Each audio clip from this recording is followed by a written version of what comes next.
بسم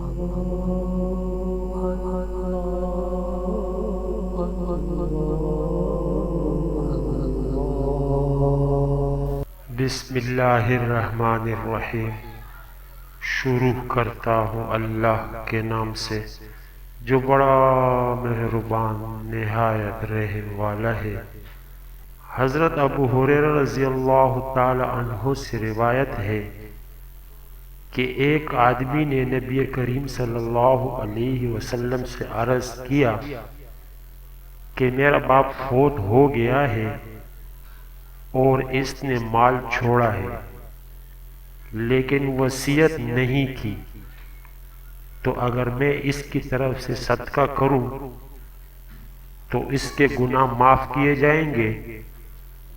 آپ صلی اللہ علیہ وسلم نے فرمایا، ہاں معاف کیے جائیں گے۔